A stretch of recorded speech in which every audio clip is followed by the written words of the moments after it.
Welcome to the Deep Dive. Today, we're plunging into the phenomenon of radiophobia. Right, this excessive fear of ionizing radiation. Yeah, and you've shared some really compelling sources. What emerges is, well, a history that's far richer, maybe more surprising, than just anxieties about nuclear bombs. Definitely, our goal is to really unpack this fear, trace its origins. And see how our perceptions of risk, how they've been shaped over time. Exactly. And what's fascinating right from the get-go is how the term radiophobia itself has, taken on different meanings. Oh, absolutely. Today, you hear it and you immediately think nuclear energy fallout. But its earliest uses point somewhere completely different. That's what jumped out at me. Seeing that back in, was it 1903? Dr. Albert Soyland used radiophobia. In one of his papers, super early days for understanding radioactivity. And it seems his use was more about a general apprehension towards this new invisible force. A kind of unease with the unknown, which makes sense with new tech. Okay, so let's dig into that a bit. It's a powerful reminder, isn't it, that new technologies can spark these initial anxieties. It definitely gives you pause when you think about new tech today. So fast forward a bit Yeah. to the 1920s and 30s. Yeah, and radiophobia gets this completely unexpected meaning. It was used for people who are actually afraid of, well, radio. Wait, seriously. Fear of the radio itself. Broadcasting. Receiving technology, even loudspeakers. The Salt Lake Tribune mentioned fear of loudspeakers in 1931. Wow. And wasn't there an actress mentioned? Apparently, Joan Crawford was reported to have suffered from it.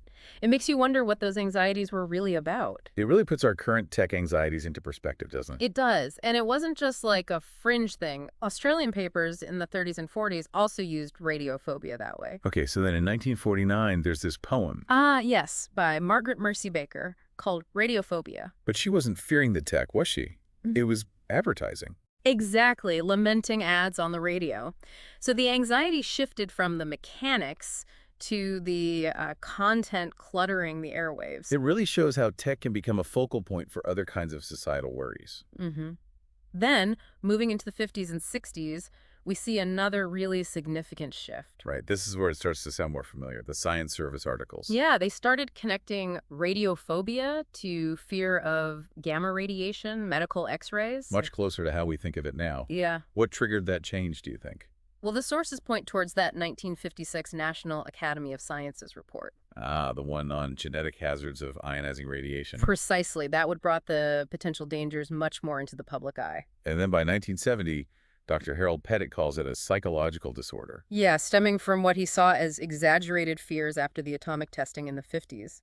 He even coined nuclear neurosis. So that's a real turning point, linking it squarely to the nuclear age. But it feels like the Castle Bravo incident in 54 was maybe the big catalyst here. Okay, Castle Bravo.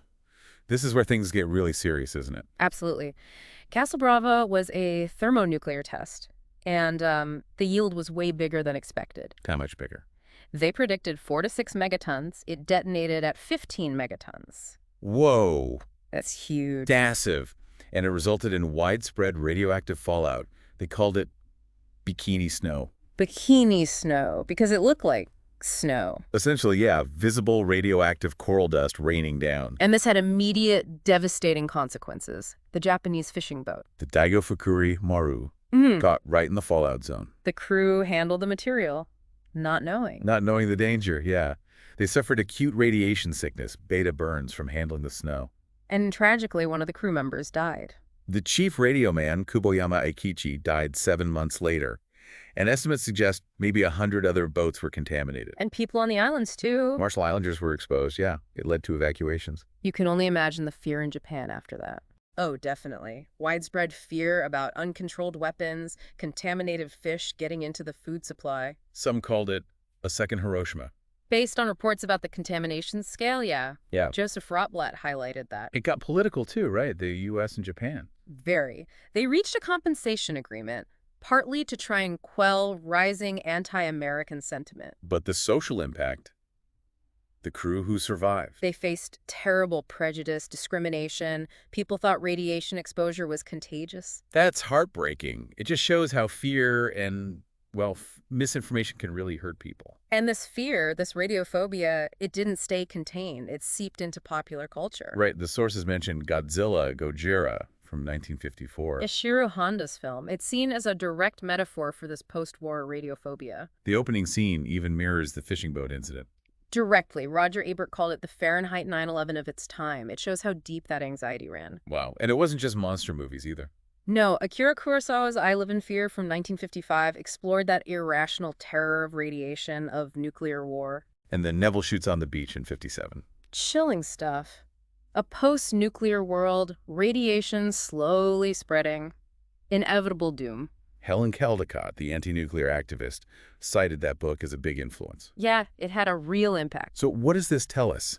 These events, combined with these cultural stories. They powerfully shape public perception, amplifying fears way beyond maybe the initial scientific understanding. Okay, so that's the 50s and the impact of testing. But then comes Chernobyl in 1986. And that adds a whole new complex layer to radiophobia. How so? Well, in the former Soviet Union, you saw people with really negligible exposure levels. Tiny amounts of radiation. Yeah, minimal.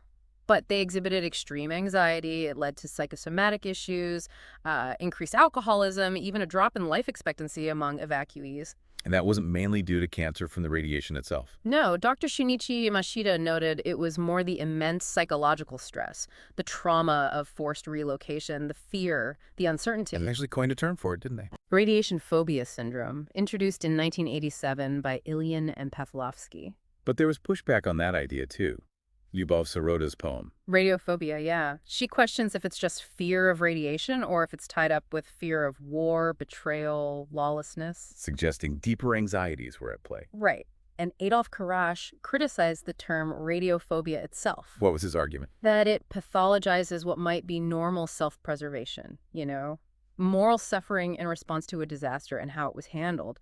Calling it a phobia dismisses that legitimacy. That's a really important distinction, the difference between genuine, appropriate concern. And radiophobia, which is characterized by fear disproportionate to the actual risk. Fear about levels similar to natural background radiation. That excessive, debilitating fear.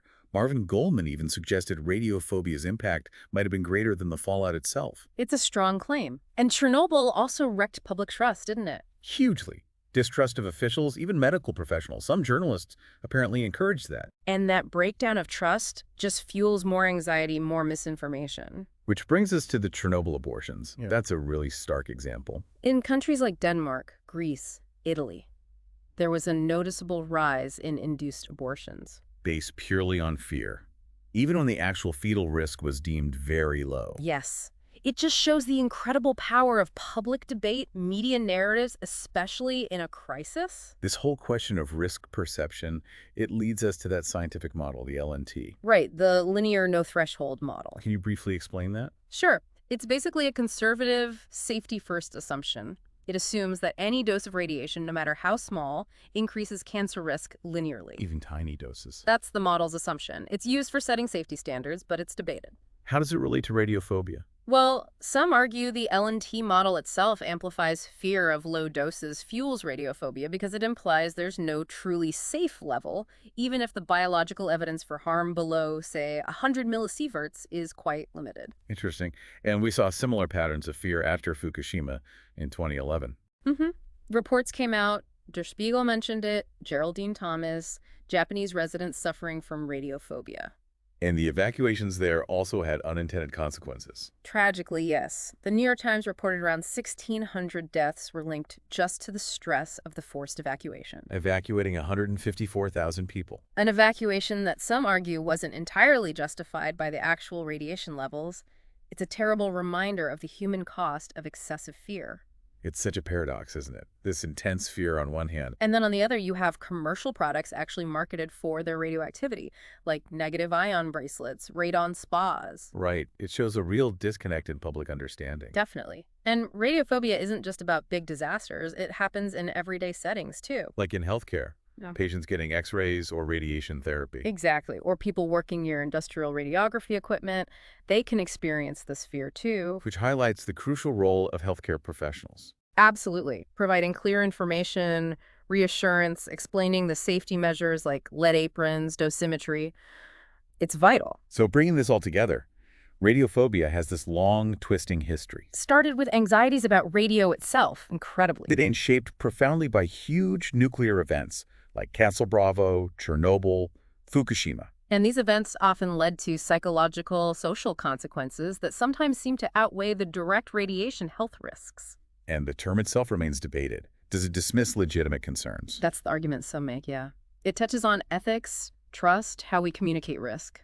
Okay, so as we wrap up this deep dive, here's maybe a final thought for you, the listener. Considering this whole history we've explored, How much of our understanding, our fear of different technologies, different scientific concepts, how much is based on actual objective risk? and how much is shaped by these social forces, cultural narratives, historical events. And maybe more practically, how can we all get better at navigating information, making decisions based on good evidence rather than just being driven by fear? It's definitely something to think about. Absolutely. Thanks for taking this deep dive with us.